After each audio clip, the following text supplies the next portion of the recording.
Hey Kaiju fans, I'm Daphne, and today we're talking about the warring Gargantuas, Sanda and Gaira.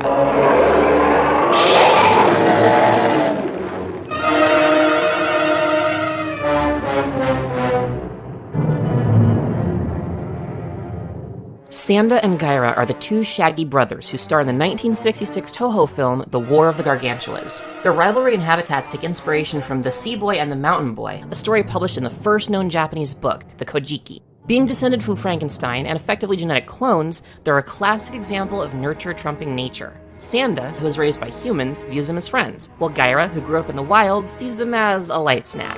After Sanda rescues Gaira from the military, a disagreement over the ethics of eating people leads to their titular war in the streets of Tokyo. Though the Gargantuas have yet to appear in another feature-length film, at least beyond stock footage, they found new life in Toho's low-budget superhero shows, and even got to fight Godzilla in the pages of Rulers of Earth.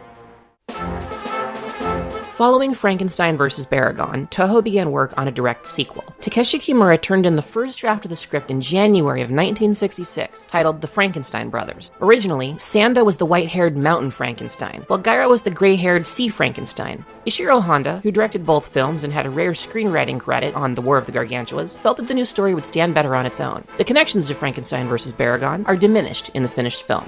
Gaira and Sanda were designed by artist Tohl Narita, known most prominently for his work as the art director in the Ultra series. He partially based Gaira on the Gill-Man from 1954's Creature from the Black Lagoon, which Eiji Tsuburaya was allegedly a big fan of. Teizo Toshimitsu prototyped and modeled the heads of the suits, while the Yagi brothers, Kanju and Yasue, along with Aizo Kaimai, were responsible for the bodies. According to Kaimai, the suits didn't use wetsuits as their cores, despite the film's extensive water scenes, as he believed the rubber material would be too restrictive to act in. Instead, they were based around boiler suit-esque garments with skin and fur directly applied. Both Gargantua suits also featured football shoulder pads to emphasize their agility and strength. For the scenes where Gaira holds people in his hands, a giant arm and hand prop was composited into the shots using a blue screen, a technique which would later be reused for King Kong in 1967's King Kong Escapes. As the Gargantua with the most screen time, Gaira was played by Godzilla himself, Haruo Nakajima. Able to act with his eyes and wear a mask based on his own face, he would later call it his favorite role as a kaiju. It was quite painstaking, being it had to be neither a monster like Godzilla nor like a man.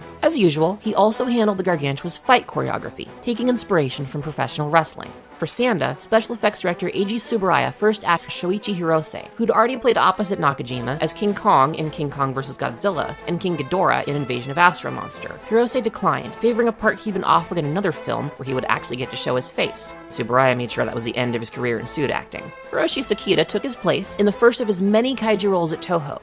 Like Nakajima, his mask was a life cast of his own face. The juvenile Sanda, who briefly appears in flashback, was portrayed by child actor Yasuhiro Komiya, who wore an appropriately sized mask and fur suit. Toho reused the Sanda and Gaira suits for Go Godman and Go Green Man, though each one featured a new headpiece. The Gaira suit was in especially grim shape by the time Go Green Man filmed, with the suit actor's ankles and legs visible in certain shots. Gaira returned in the 2008 Godman Anniversary Special, for which modeler Fuyuki Shinada created a completely new suit in the span of just 4 days. Inspired by the original Gargantua suits, he rigged the mask of the suit so its jaw would move with that of suit actor Kenji Oka.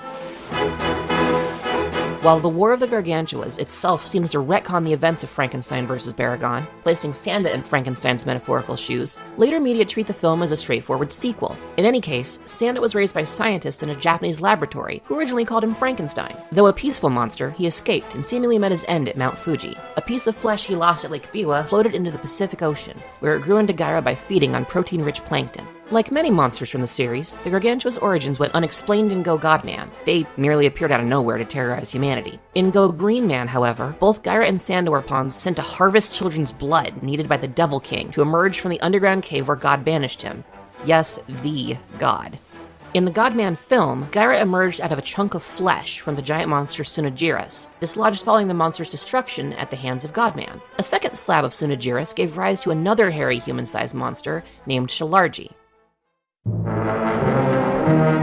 A fishing vessel under attack by a giant octopus found itself saved when Gaira appeared to drive off the cephalopod. Unfortunately for the crew, he then pursued and ate all but one of them. Gaira continued to menace the Japanese shores. The government contacted Dr. Paul Stewart, one of the scientists who raised Sanda, to ask if the Gargantuas were one and the same. Skin samples from Gaira seemed to indicate that they were, although Stewart and his assistant Akemi found Sanda's footprints deep in the Japanese Alps. Before long, Gaira attacked Haneda Airport, devouring a woman before the sun emerged from behind the clouds, driving him back into the sea. After he attacked a nightclub in Tokyo, the JSDF began planning his demise. Helicopters lured him into the firing range of tripwires and maser cannons, which chased him into an electrified lake. Writhing in pain, Gaira seemed doomed until Sanda came down from the mountains to rescue him. Far from humanity, Sanda helped Gaira recover. After regaining his strength, Gaira began hunting humans once more, pursuing a group including a Kemi, who stumbled off a cliff while fleeing from him. Remembering his old friend and surrogate mother, Sanda rescued a Kemi but broke his leg in the process. When he returned to Gaira and discovered evidence of his Santa Clarita diet, Sanda went after him with a tree, like anybody who just nursed an ungrateful sibling back to health would do. Their short brawl led to Gaira retreating back to the ocean. Having determined how Gaira emerged from Sanda, Stewart and Akemi urged the military not to launch an all-out attack against them, as it could potentially create millions of Gargantuas. Gaira, now associating lights with humanity, attacked Tokyo in search of his next meal. He nearly ate Akemi again before Sanda arrived on the scene. After failing to reason with his brother, Sanda had no choice but to battle Gaira once more. Building after building fell as the JSDF joined the fray, concentrating its fire on Gaira. Eventually, their duel spilled into Tokyo Bay and out to sea. Helicopters rained explosives down on them, only to be outdone by nature. An underwater volcanic eruption soon consumed the two brothers, still locked in combat. In Go Godman, Sanda looms over a group of boys playing ball before Godman appears to challenge him. For the next 5 parts, they engage in one of the most stupefying battles ever aired on television, until Godman finally makes Sanda collapse and explode with a supersonic wave attack. We don't have access to the full episode Gaira appeared in, but it's safe to assume the plot, such as it is similar. In Go Green Man, Sanda and Gaira were clay dolls mutated by the Devil King Mao, who used them to terrorize the school children of Japan. Each time the kid summoned Green Man, who charged into battle against the Gargantuas. He annihilated Sanda with his flash shock attack, while Gaira fell to the explosive tip of the Green Man's stick. In the Go Godman movie, Gaira emerged from a piece of Tsunojiro's destroyed body and immediately threatened reporter Mika Ayase and traffic guard Koichi Matsushita. Koichi tried to fight him off using a signal baton, with predictable results. Godman arrived to defend them, but soon found himself overwhelmed when Shalarji came to Gaira's aid. After one of his bracelets fell off, Mika returned it to him and used the green call to summon Green Man to the battlefield. Godman, invigorated, used a supersonic wave to blast both monsters to pieces. Sanda demonstrated his strength by uprooting a tree to attack Gaira, while Gaira shook a fishing vessel larger than himself violently and threw tank after tank to their doom. When battling hand-to-hand, their tactics include biting, strangling, kicking, and throwing. Sanda and Gaira are less durable than the typical kaiju, although it's worth noting they're smaller too. Tank shells hurt Gaira, and the JSDF's trap nearly killed him, while Sanda injured his leg after a boulder fell on it. However, attacking them at all has its risks. If a piece of severed flesh from Sanda or Gaira has access to enough nutrients, it could grow into a new Gargantua. In Go Green Man, Sanda can make small objects vanish, and foiled 2 of Green Man's projectile attacks, Green Man Breaster and Leg Arrow, by snatching them out of the air and eating them. He also breathed a debilitating pink mist. Gaira, on the other hand, didn't get any new powers. He's as vicious as ever, of course, but that only gets you so far when you're a monster of the week. Oh, and Gaira is strangely depicted conducting electricity through his hands in a Japanese poster for War of the Gargantuas. Haruo Nakajima appeared as himself in an episode of the 1967 Toho television series He of the Sun, donning the Gaira suit once more. His opponent was Kila, a villain from the original Ultraman. The lavish first draft of Destroy All Monsters included both Sanda and Gaira, along with just about every monster Toho had a suit for. A later draft gives Sanda a cameo as a Monsterland resident, although the Kilaaks left him out of their invasion plans. Gaira gets caught up in the whirlwinds of stock footage in Godzilla vs. Gigan and Godzilla vs. Megalon. In both movies, a shot of him fleeing from maser cannons is spliced into Gigan and Megalon's battles with the military.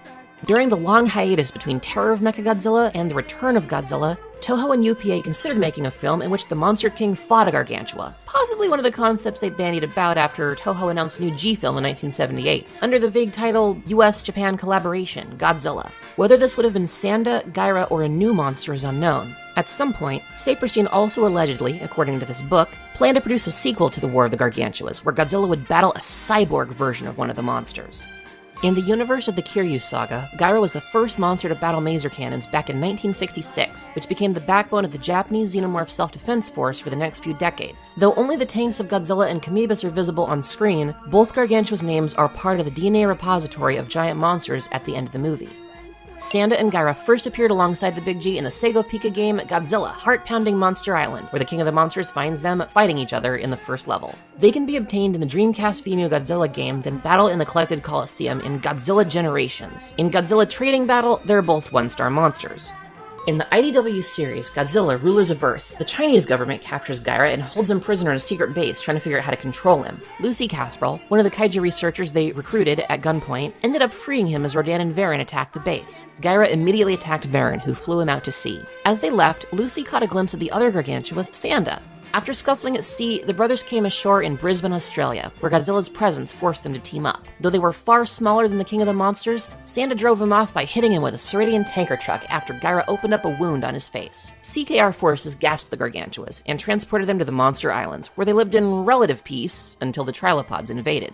The Cryog's power-stealing monsters managed to capture them and assume their likenesses. After King Caesar freed them, they took part in the final battle between Earth's monsters and their Trilopod knockoffs. Oh, and here's Brad Pitt talking about the first movie he ever saw for the 84th Academy Awards. I remember seeing a film called The Gargantuas, I believe. And it was the good Gargantua and the bad Gargantua. At the end of it, the good Gargantua had to sacrifice himself to defeat the bad Gargantua and rid the world of evil. An endorsement from Tyler Durden. What more could you ask for? That's it for the Gargantuas. Thanks for watching.